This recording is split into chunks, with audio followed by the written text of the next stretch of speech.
Hello viewers, I am doctor Hasan Mehdi, physical therapist. Welcome to our channel daily physio. Viewers, आज हम आपके सामने explain करेंगे एंकिलोजिंग स्पॉन्डिलाइटिस।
ये ऐसी डिजीज है जिसका आमतौर से कोई परमानेंट सॉल्यूशन नहीं होता है। इसमें बस ये होता है कि आप जितनी अपनी देखभाल रखेंगे उतना आप ठीक रहेंगे। एंकिलोजिंग स्पॉन्डिलाइटिस आमतौर से मेल्स में ये बहुत ज्यादा कॉमन है। मेल इज टू फीमेल का अगर आप रेशियो देखेंगे तो 3:1 का रेशियो रहता है और जनरली ये मिड एज में ज्यादा अफेक्ट करती है, यंगस्टर को ज्यादा अफेक्ट करती है। एंकिलोजिंग स्पॉन्डिलाइटिस ये एक हेरिडिटरी एक प्रॉब्लम है जो अगर पेरेंट को है तो उसमें बच्चों को भी हो जाती है। और इसमें जो बहुत कॉमनेस्ट जो प्रॉब्लम है वो है आपकी बैक के निचले वाले हिस्से में, यानी आपके कूल्हे वाला जो जॉइंट है, आपका एसआई जॉइंट जिसको बोलते हैं हम, सैक्रोइलियक जॉइंट, उसका इन्फ्लेमेशन हो जाता है और वो इतना ज्यादा पेन करता है कि रात में आप सोते सोते भी उठ जाते हैं और आपको आराम नहीं मिलता है। और ये इसकी एक और आइडेंटिटी है कि आप जब ज्यादा आराम करते हैं तो पेन ज्यादा एग्रीवेट करता है। जब आप एक्टिविटी कर रहे होते हैं तो आपका पेन नहीं होता है या कम हो जाता है। और आमतौर से नोटिस ये तब होता है जब वर्टिब्रा आपस में जुड़ने लगते हैं, वो बम्बू स्टिक की तरह वो शेप हो जाती है और मोबिलिटी बिल्कुल खत्म हो जाती है। अगर किसी भी आप में से या आप किसी को ऐसे जानते हैं, आप देख रहे हैं कि उनके हिप जॉइंट में या बैक के बिल्कुल निचले वाले हिस्से में, जिसको हम एसआई जॉइंट बोलते हैं, वहां पर अगर दर्द हो रहा है और कंटिन्यू दर्द हो रहा है और आराम करने से वो दर्द बढ़ रहा है और एक्टिविटी करने से वो दर्द जो है कम हो रहा है और फैमिली हिस्ट्री भी है और ब्लड इन्वेस्टिगेशन में अगर ईएसआर बढ़ा हुआ आ रहा है और HLA-B27 ये एक टेस्ट होता है, अगर ये पॉजिटिव है और मॉर्निंग स्टिफनेस भी आ रही है, तो ये सिम्टम जो है शो करते हैं कि उस पर्सन को एंकिलोजिंग स्पॉन्डिलाइटिस है। इसके साथ साथ कंजक्टिवाइटिस यानी आईज में इन्फ्लामेशन, जो हमारी आईज में है, इसमें इन्फ्लामेशन हो जाता है, विजन में प्रॉब्लम होती है। ये इंटेस्टाइन को भी अफेक्ट करता है और हार्ट को भी अफेक्ट करती है ये डिजीज।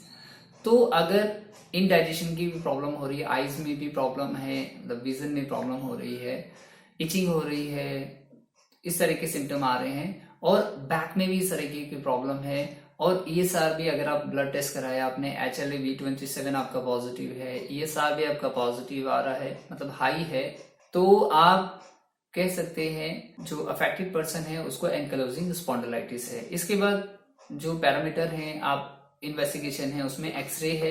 एक्सरे अगर आप कराते हैं तो उसमें आप देखेंगे जो एसआई जॉइंट है या जो वर्टिब्रास हैं उसमें मार्जिनल ऑस्टियोफाइट्स बन रहे हैं, इन्फ्लामेशन आ गया है और बहुत हैजीनेस हो गया है एसआई जॉइंट। अगर वर्टिब्रा है तो वर्टिब्रा के साइड से नॉचेस निकल रहे हैं और वो अटैच होना शुरू हो रहे हैं।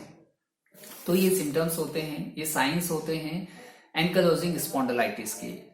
डियर व्यूअर्स, इसका आसान सा निवारण, इसका सॉल्यूशन, इसका उपाय सिर्फ ये है कि आप अपनी मोबिलिटी को, अपनी स्पाइन की मोबिलिटी को, अपनी शोल्डर जॉइंट, हिप जॉइंट जो मोस्टली अफेक्ट होते हैं उनको मोबाइल रखें, उनको नॉर्मल तरीके से उनको थोड़ा थोड़ा स्ट्रेच करते रहिए और रेगुलर वॉकिंग पर आप जाएं।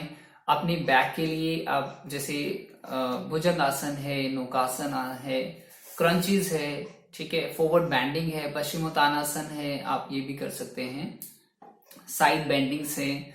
और वीवर्स एक चीज और आप ध्यान रखिए, ये चूंकि कोस्टो जो वर्टिब्रल जॉइंट है हमारा एंटीरियर साइड पे, उसमें भी इंफ्लामेशन आ जाता है, तो चेस्ट का एक्सपेंशन जो है वो रिड्यूस हो जाता है, जो इनडायरेक्टली हमारी लंग की कैपेसिटी को, यानी हमारी लंग की फंक्शनिंग को कम कर देता है।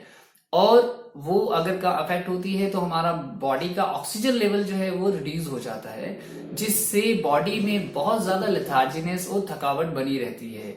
और अफेक्टेड पर्सन की जो डेली एक्टिविटीज है, परफॉर्मेंस है, वो इनडायरेक्टली रिड्यूस होती चली जाती है। तो एक चीज इसमें और जो ध्यान रखने की है वो ये है कि आपको रेगुलर डीप ब्रीदिंग एक्सरसाइज करनी है और चेस्ट एक्सपेंशन एक्सरसाइजेस आप करेंगे। तो अगर आप ये सब चीजें करेंगे तो इससे जो सिम्टम सामने आने वाले होते हैं वो आप इस सूरत से आप उसको कम कर सकते हैं। डियर व्यूअर्स, हम सिर्फ यही कहेंगे कि अगर किसी को एंकाइलोजिंग स्पॉन्डिलाइटिस है तो इसमें अवेयरनेस बहुत जरूरी है। आपको मालूम होना चाहिए, अगर बाई चांस किसी को ये फैमिली हिस्ट्री है और ये जो सिम्टम हमने बताया अगर ये सब आ रहे हैं, तो आपको बहुत ज्यादा अलर्ट रहने की जरूरत है अपनी पोस्चर के लिए, और रेगुलर एक्सरसाइज करते रहें। और आप इस तरीके से अपने इन सिम्टम्स से बच सकते हैं, उससे आपका जो जितना सिवियरिटी होने वाली है आप उससे बच सकते हैं। व्यूअर्स, अगर आप इस बारे में डिटेल से जानना चाहते हैं तो आप इनबॉक्स में हमसे मालूम कर सकते हैं, आप टेलीफोनिक हमसे मालूम कर सकते हैं, और you can take an appointment. Thank you for watching our videos. Keep healthy, stay fit.